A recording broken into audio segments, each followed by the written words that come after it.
नमस्कार।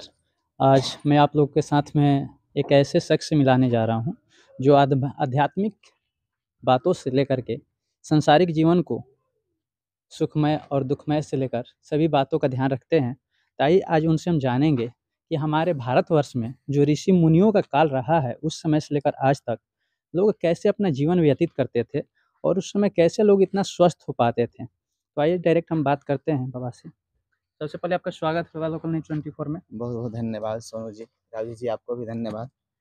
तो सबसे पहले मेरा सर सवाल ये रहेगा कि जो ऋषि मुनियों का जब ज़माना हुआ करता था, हाँ। तो उस समय जो हमारा आध्यात्मिक जीवन हुआ करता था, उस समय मतलब लोग जो है आज के मतलब अपेक्षा बहुत स्वस्थ हुआ करते थे, तो कैसे हो पाता? ऐसा था ना कि संयमित जीवन हुआ करता था। जी। भोजन सबसे पहले भोजन पर ध्यान देते थे, शाकाहारी होना। अगर हम मांस खाते हैं, मांसाहारी रहते हैं, तो हमारे पाचन तंत्र को काफ़ी मेहनत करना पड़ता है उसको पचाने के लिए, और उसको पचाने में हमारा आयुष्य क्षीण होता है। मेहनत उसको ज़्यादा करना पड़ता है पाचन तंत्र को, तो आयु क्षीण होती है, ऑक्सीजन अधिक शोषित करता है। उसके बाद हमारा खान-पान कैसा हो, हम अगर 4 रोटी खाने की क्षमता रखते हैं, तो हमें 2 रोटी खाना चाहिए और 1 रोटी के बराबर जल पीना चाहिए, और बाकी खाली रखना चाहिए ऑक्सीजन के लिए, हवा के लिए। आए-जाए शरीर स्वस्थ रहे, और प्राणायाम करना चाहिए, व्यायाम करना चाहिए, एक्सरसाइज़ करना चाहिए। अब 7 बजे रात के बाद भोजन न करें। देखिए आजकल पेट फेंकते जा रहा है लोगों का, बिल्कुल। मोटा हो गए हैं और खूब इलाज करा रहे हैं, पर ठीक नहीं हो रहा है। डॉक्टर कह रहे हैं कि आप भोजन पर ध्यान दीजिए, व्यायाम करिए, कुछ नहीं होगा। इतना विश्वास रखिए सोनू जी कि जब से हम संयमित अपने आप को नहीं करें, हम बाँधेंगे नहीं अपने आप को व्रतानुबंधः, एक व्रत के अनुसार बाँधेंगे नहीं, व्रत का नाम है बाँधना, और बाँधेंगे नहीं तब से स्वस्थ नहीं रहेंगे। तो बाँधना क्या है? कितने बजे भोजन करना है? तो प्रातः काल 8 बजे नाश्ता ले लेना है। फिर 2 बजे भोजन करना है, और भोजन भी शाकाहारी, इसमें सलाद हो, दाल हो, 2 रोटी हो, और भोजन के बाद 20 मिनट टहलने के बाद तब आराम करें, सो नहीं जाना है। ऐसा करेंगे ना तो शुगर से बचेंगे, कोलेस्ट्रॉल से बचेंगे और स्वस्थ रहेंगे।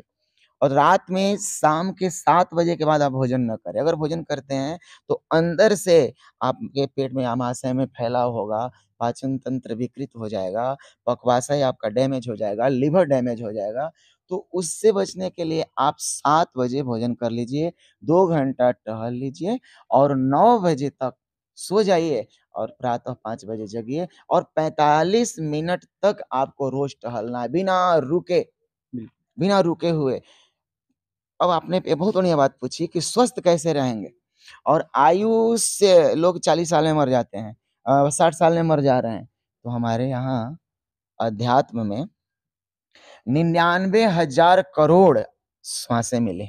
अच्छा, 99,000 करोड़। करोड़ अच्छा। श्वास पर जीवित रहना है। ऐसा नहीं है कि हम ये 100 साल जीवित रह गए। कैसे भाई? तो 99,000 हमारा जमा पूंजी हुआ।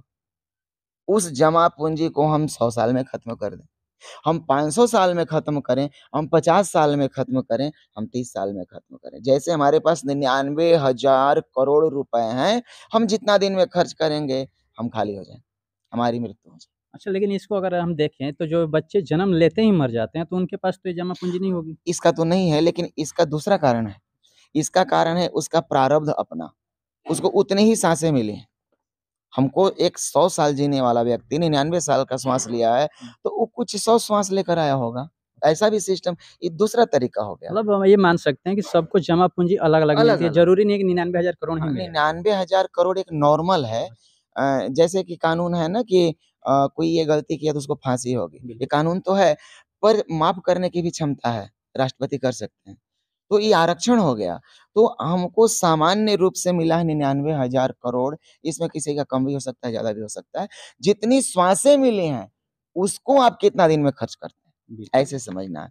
तो हम जब प्राणायाम करते हैं, जैसे मैं करके छोटा-सा बता रहा हूँ, देखिए।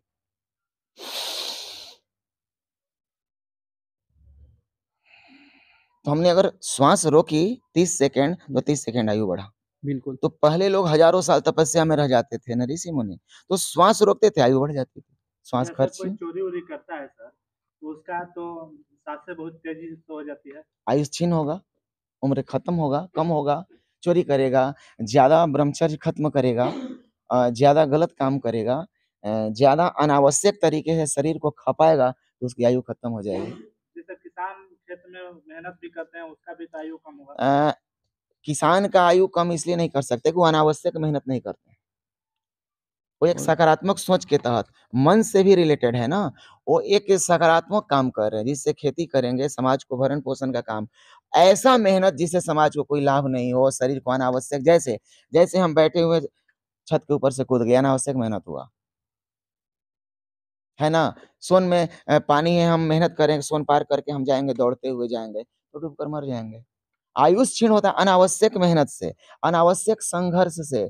पहाड़ पर चढ़ना है, रास्ता से नहीं चढ़ के बिना रास्ते के चढ़ेंगे, तो अधिक मेहनत होगा। कहने का तात्पर्य है कि श्वास अधिक खर्च होगा तो उम्र जल्दी समाप्त। बिल्कुल, तो ये श्वास मतलब सबको एक जमा पूँजी के तौर पे मिलता है और उसको आप कैसे खर्च करते हैं, सदुपयोग करके या दुरुपयोग करके इस पर निर्भर करता है। इस पर निर्भर करता है। सदुपयोग है प्राणायाम, प्राण जोड़ आयाम, प्राण को आराम देना। और इसका दुरुपयोग क्या है? प्राणायाम नहीं करना, व्यायाम नहीं करना, भोजन करना है अल्प मात्रा में और हम करते हैं बहुत ज़्यादा स्वाद के लिए। स्वाद के लिए हम अटपटा, चटपटा, चाइनीज़ फूड खाते हैं, हम मांस खाते हैं, मछली खाते हैं, स्वाद के लिए खाते हैं। जैसे देखिए तम्बाकू में कोई स्वाद नहीं है, आदत के तहत खाते हैं। गुटखा में कोई स्वाद नहीं है, गुटखा आदत के चाय से क्या लाभ है? चाय एक आदत में बंधे हुए हैं। तो हम जो लेते हैं सदुपयोग करके लें, सदुपयोग और दुरुपयोग पर निर्भर करता है। सदुपयोग क्या है? प्राणायाम, प्राणायाम करें या 45 मिनट रोज़ हम टहलें, तो हम स्वस्थ रह सकते हैं। हमारे चेहरे पर झुर्रियाँ नहीं पड़ेंगी और हम अगर टहलेंगे खाने के बाद, तो हम बीमार नहीं रहेंगे। पहले भी लोग कहते थे, खा के मूत्र करे और सोए बाएँ, तो काहे के वैद्य बसावे गाय। वैद्य की कोई ज़रूरत नहीं है, अगर खा ले और कुछ दूर टहल ले और पेशाब आदि करके सो जाए, तो रोग नहीं है। सर ये आपने बोला कि चेहरे पर झुर्रियाँ नहीं पड़ती। जैसे बहुत सारे क्रीम लोग लगाते हैं, उससे भी तो राहत काफ़ी मिलता है। कुछ समय के लिए राजू जी, कुछ समय के लिए, पर व्यायाम करेंगे, एक्सरसाइज़ करेंगे, प्राणायाम करेंगे ना, तो आपकी सुषुम्ना जागृत हो जाएगी, खुल जाएगी। ऐसे क्या चीज़ लगाएँ कि हमेशा चेहरा बरकरार रहे? बिल्कुल सरसों का तेल प्रयोग करें चेहरे पर, मालिश करें।